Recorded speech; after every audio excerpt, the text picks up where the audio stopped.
Hello tout le monde, aujourd'hui on se retrouve pour une nouvelle vidéo sur Diablo 2. Je vais vous faire un guide complet de toutes les quêtes du jeu. On va commencer par l'acte 1 évidemment. J'essaierai de vous donner quelques tips pendant la vidéo pour vous simplifier un peu la vie.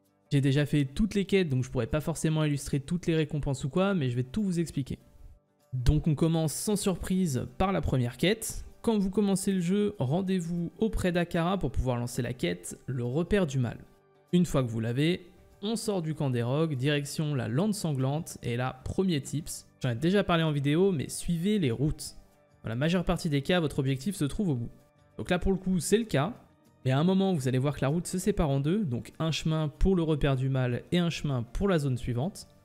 Vous en choisissez un des deux, si vous tombez sur le bon, bah bravo, sinon j'ai un deuxième tips pour vous. Vous arrivez dans les plaines gelées, vous allez passer devant Flavie. Et bien le TP des plaines gelées est toujours au même endroit à l'entrée de la zone, d'un des deux côtés de la route. Donc là, vous avez le TP, profitez-en pour l'enregistrer, ce sera toujours ça de prix pour la deuxième quête. Bon, on est dans le repère, on va devoir tuer tous les monstres de la grotte pour valider la quête. Il y a un élite au fond de la grotte, il s'appelle Crémation. Normalement, il vous lâchera des petits objets intéressants, surtout pour le début du jeu, c'est toujours sympa. Quand il vous restera que quelques mobs à tuer, vous pourrez voir le décompte des mobs restants dans votre quête. Et une fois que c'est fait, on rentrera au camp des rogues. Et on va rendre la quête à Akara qui nous offrira un point de compétence gratos. Merci bien. Pour la deuxième quête, le cimetière des sœurs, on va devoir aller parler à Kashia.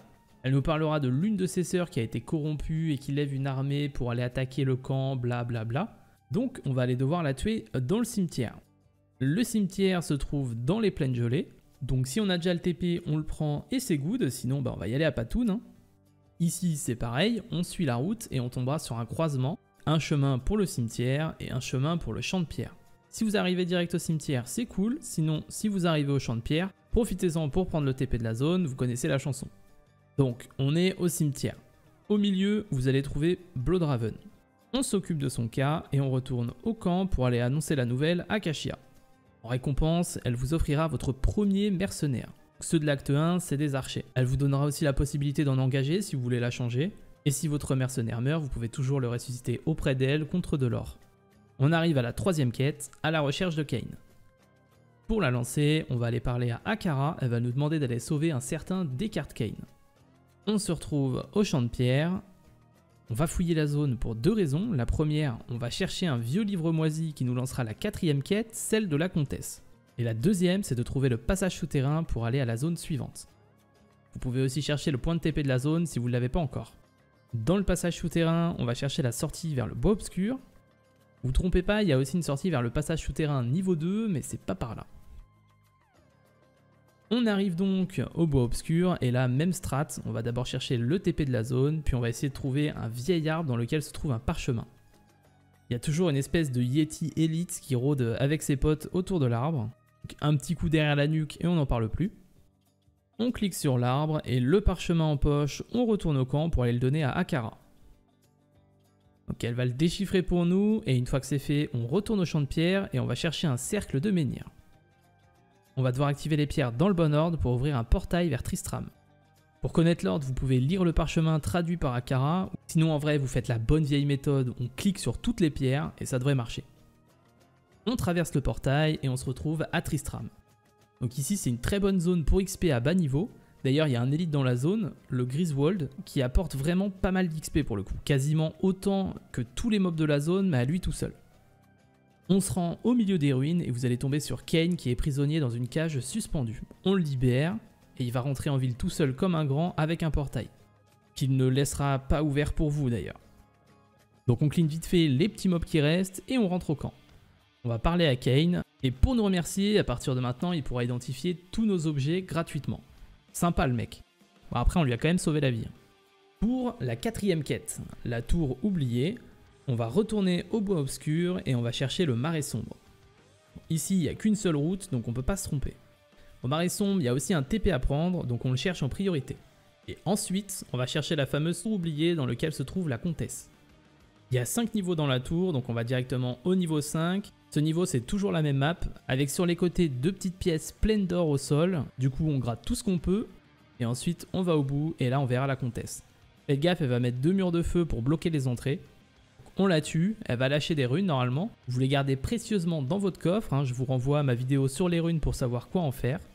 Donc une fois morte, son coffre va s'ouvrir, une petite pluie de loot bien sympathique en guise de récompense, et il ne nous reste plus qu'à rentrer au camp. On va prendre la 5e quête, outil du métier, auprès de Charcy, la forgeronne. Alors elle nous explique qu'elle a oublié son marteau magique quand elle s'est enfuie du monastère, on va devoir aller le récupérer pour elle parce qu'elle en a besoin pour faire des super objets magiques qu'on verra jamais d'ailleurs. Direction le Marais Sombre, on va suivre la route jusqu'à arriver aux hautes terres de Tamoé, et ici on va devoir trouver l'entrée du monastère. Alors comment on fait? Voilà, bien vu, on suit la route. Donc, on arrive dans le cloître extérieur, ici on va directement au milieu parce que le TP de la zone se trouve toujours au même endroit. Après ça on a une chance sur 3 d'aller dans la bonne direction. On va chercher la caserne. Bon, là j'ai eu de la chance. Dans la caserne, on va chercher le forgeron. Alors attention, puisqu'il se peut que vous trouviez l'entrée de la prison avant le forgeron, il faut vraiment rester dans la caserne, sinon vous n'allez jamais le trouver.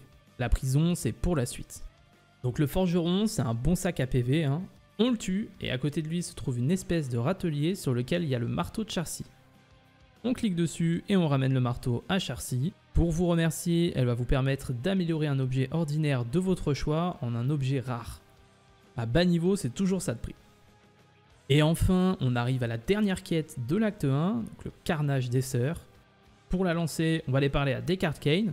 Il va nous donner des informations sur Andariel. Donc on va retourner à la caserne pour chercher la prison si on ne l'a pas encore trouvée. Dans la prison niveau 1, il y a un TP à prendre. Je vous conseille de le prendre avant de passer au niveau 2. En tout, il y a 3 niveaux dans la prison. Et dans le 3e, vous pourrez sortir vers le cloître intérieur cette fois. Pareil, au milieu, il y aura un TP à prendre. Et après, on se dirige au nord-est pour tomber sur la cathédrale. Dans la cathédrale, on va devoir trouver l'entrée des catacombes. En vrai, elle est toujours au même endroit, hein, en haut à droite. On rentre dans les catacombes niveau 1 à la recherche d'Andariel. Donc les catacombes ont 4 niveaux et Andariel se trouve donc au 4e niveau. A savoir aussi qu'il y a un TP à prendre aux catacombes niveau 2. On est donc au niveau 4. Ici la map est toujours la même, hein. Il y a une petite salle avec des mobs et des chamans qui ressuscitent les petits. Et en haut, il y a une porte qui nous amène à un grand couloir dans lequel se trouve la demoiselle de l'angoisse, Andariel. Donc attention quand même parce qu'elle vous empoisonne et ça peut vraiment faire mal. Bon, c'est quand même le boss final du premier acte après, hein. Une fois vaincu, on rentre au camp et on peut aller parler à tout le monde pour se faire mousser un peu. Ça fait pas de mal, hein.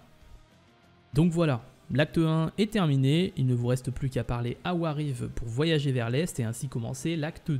Qui fera bien sûr l'objet de la prochaine vidéo. J'espère que celle-ci vous a aidé, si c'est le cas n'hésitez pas à mettre un j'aime et à vous abonner pour plus de vidéos sur Diablo 2. Moi je vous dis à la prochaine, bye!